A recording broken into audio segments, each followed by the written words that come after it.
The prosecutor just dropped the invasion of privacy charge against Missouri Governor Greitens. Now, the governor's lawyers plan to call the St. Louis Circuit Attorney, a move prosecutors say led them to drop the case. We just heard from Governor Greitens and his legal team. We go to our team coverage in St. Louis. We start with Stephen Dial. The lawyers for the Greitens legal team just wrapped up. I'm joined by Ed Dowd. Ed, from the start, you guys said that the governor was innocent. How did we get to this point where your side said that Kim Gardner, the circuit attorney for St. Louis, basically needed to testify? Yes. And we got to this? Because from the very beginning of this case, there was no evidence. So when there was no evidence, the prosecution took the tack of, we're going to manufacture evidence. And Kim Gardner was there at the beginning, the middle, and the end of that. And the judge realized it, and the judge said, yeah, Ms. Gardner, you have to take the witness stand and testify. And that left her the choice of being under oath and testifying, or taking the Fifth Amendment. And she took the third option, which was dismiss this case that she's been pushing for 4 months that never should have been brought because there was never any evidence. Talk about the behind the scenes. We didn't know that you guys were filing a motion. Explain to the viewers who doesn't do this every day. Right. We're sitting through jury selection like normal. Meanwhile, you guys are working behind the scenes doing this.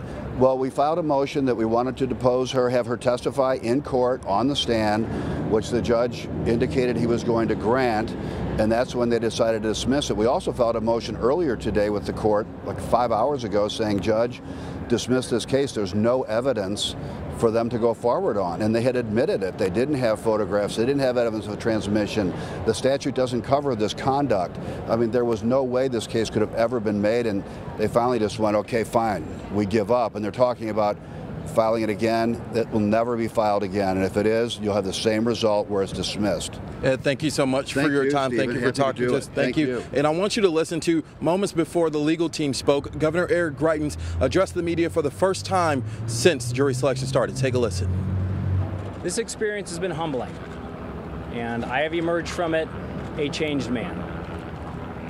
I think that in all of our lives we have to deal with pain.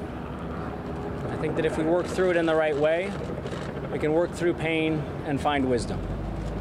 In all of our lives, we have to deal with suffering. And if we deal with suffering in the right way, we can emerge with strength. And that was Governor Greitens talking for the first time since charges were dismissed against him. In court, Governor Greitens gave Ed, who I just finished talking to, a fist bump after they met in private, made that shocking announcement that charges were dropped. The prosecution says that they're going to assign a special prosecutor. The legal team thinks that won't be worth it. Back to you guys. Stephen Dial live in St. Louis. Let's go to Tom Dempsey, who is also positioned at the courthouse. A historic day there in St. Louis. Tom, what have you heard today as far as the end of the road? I mean, the defense team for Greitens is talking about this is it, but the prosecution still has a say in this. Yeah, that's right. We're still waiting to, hear a little bit more from the prosecution in regards to all this, Mike. Very interesting to note, too. We want to, really simplify this for our viewers. This whole case, everything you're seeing here in St. Louis, this courthouse, was in regards to that felony invasion of privacy charge against the governor.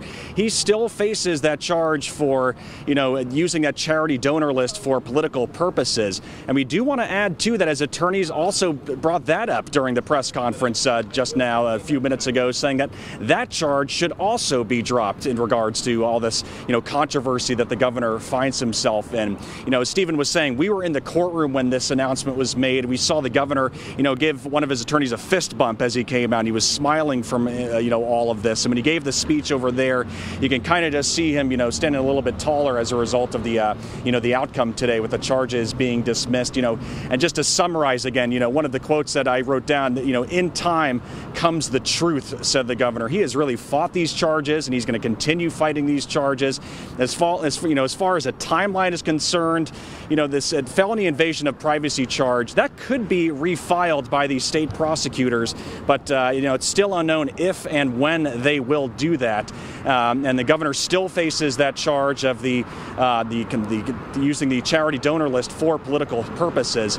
All that's kind of unknown right now. A lot of questions still going around as asking, if that charge should be refiled. The defense attorneys brought that up, saying they don't expect that to be refiled. So, again, still a very busy scene here outside the courthouse. You can see all the media activity out here. We're going to continue to analyze this as it goes along, but very big development today with that charge being dismissed, Mike. Tom, so 3 basic points of emphasis for the governor right now from our understanding. You have the felony invasion of privacy charge that has since been dismissed today, dealing with a photo that may or may not exist, dealing with the ex-mistress or person he had an affair with back in 2015 before he was governor. Separate from that, you have a felony computer data tampering charge that is still underway. That case yet to be booked for a trial. And then thirdly, Friday in Jefferson City, the legislature is scheduled for a special session to decide whether or not to impeach the governor. And it's hard to say if that will continue, how this will affect those activities. But in today's announcement, the circuit attorney's office actually put out a statement after the dismissal today. It mentioned the judge allowing what it calls an unprecedented decision to let the defense question the circuit attorney as a witness. Governor Greitens' defense team has accused the circuit attorney of hiring a private investigator and then allowing perjury to take place via a witness. Here's the statement. It says the court's order places the circuit attorney in the impossible position of being a witness subject to cross-examination within the offer of proof by her own subordinates. A lot of legal jargon here, but this is what the statement says. The circuit attorney will make a decision to either pursue a special prosecutor or make an appointment of one of her assistants to proceed with this invasion of privacy case.